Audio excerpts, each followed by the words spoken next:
আজ আমি আপনাদের সমস্ত টিপস সহ শুকনো চালের গুঁড়ি দিয়ে পারফেক্ট পুলি পিঠে বা দুধ পুলি বানিয়ে দেখাবো। এইভাবে পিঠেগুলো তৈরি করলে বানিয়ে নেওয়া খুবই সহজ হবে। পিঠে বানানোর পর কখনো শক্ত হয়ে যাবে না, আবার দুধে দিলে পিঠে ভেঙেও যাবে না।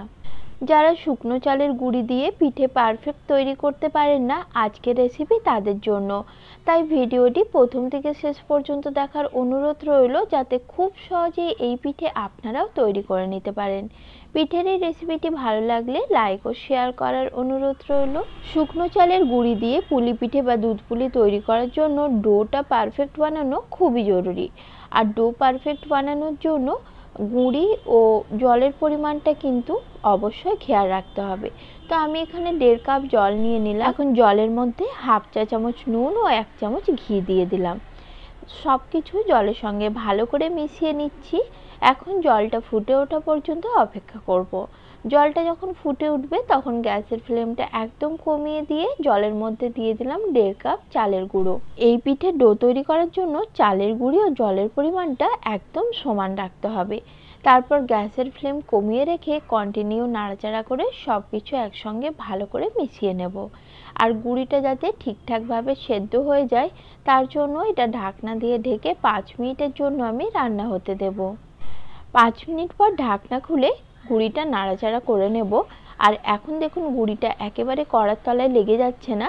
জল ও গুঁড়ির মিশ্রণটা খুব সুন্দরভাবে মিশে গেছে আর গুঁড়িটাও ভালো মতো সেদ্ধ হয়ে গেছে। এই পর্যায়ে গ্যাসের ফ্লেম অফ করে ঢাকনা দিয়ে ঢেকে গুঁড়িটাকে আরও 10 মিনিটের জন্য রেখে দেব। এতে গুঁড়িটা পুরোপুরি সেদ্ধ হয়ে যাবে। এদিকে নিয়েছি আমি কোরানো নারকেল। আমি এখানে 1 কাপের মতো কোরানো নারকেল নিয়েছি।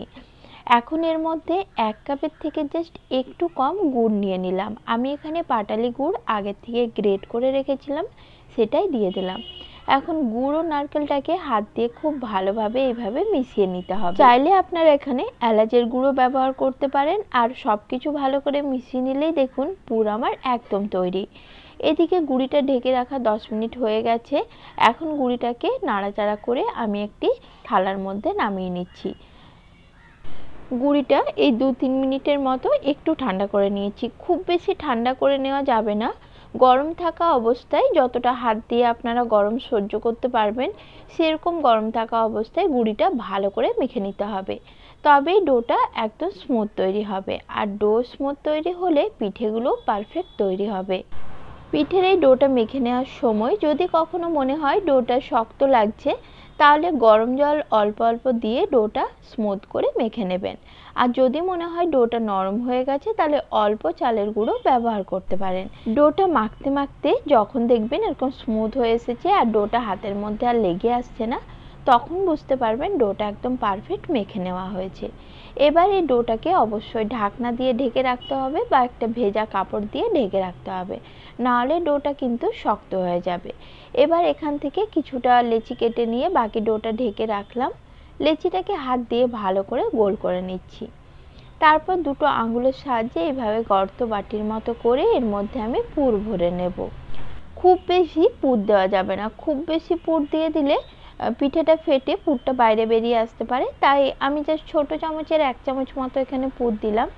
তারপর পিঠের মুখটা এভাবে দুটো আঙুলের সাহায্যে চেপে খুব ভালোভাবে আটকে নিতে হবে। দেখুন, আমি খুব একটা ভালো পিঠের ডিজাইন জানি না, তাই এই ডিজাইনটা আমার কাছে সবচেয়ে সহজ মনে হয়।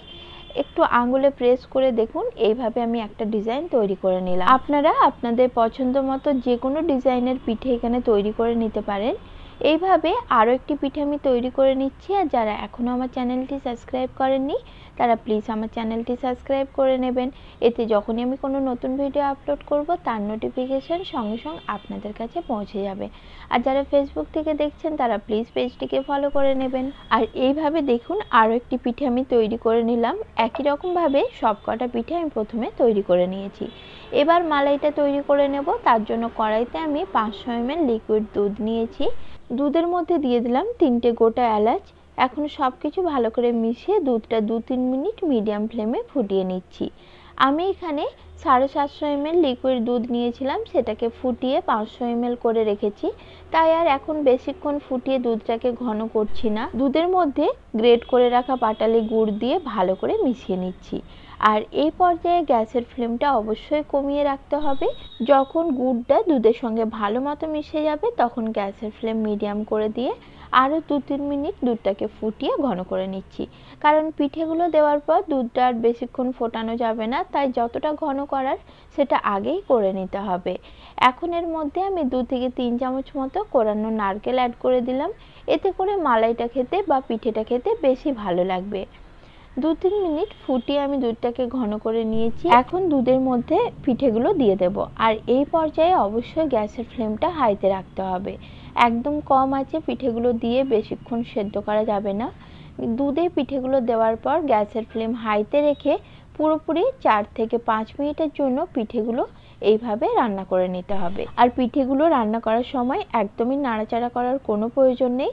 5 মিনিট পর গ্যাসের ফ্লেম অফ করে এইভাবে একটু পিঠেগুলো ঝাঁকিয়ে নিলাম।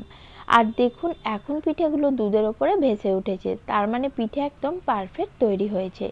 এই অবস্থায় পিঠে খুবই নরম থাকে, তাই বেশি নাড়াচাড়া না করে পিঠেগুলো পুরোপুরি ঠান্ডা হওয়া পর্যন্ত রেখে দেব। এখন পিঠে পুরোপুরি ঠান্ডা হয়ে গেছে, পিঠে কিন্তু এখন আর ভেঙে যাওয়ার কোনো ভয় নেই। আর পিঠেগুলো দেখুন একদম পারফেক্ট তৈরি হয়েছে। মালাইটাও আগের থেকে অনেকটাই ঘন হয়ে গেছে। আজকের এই পিঠের রেসিপি আপনাদের কেমন লাগলো কমেন্টে অবশ্যই জানাবেন। নমস্কার বন্ধুরা, সকলেই ভালো থাকবেন।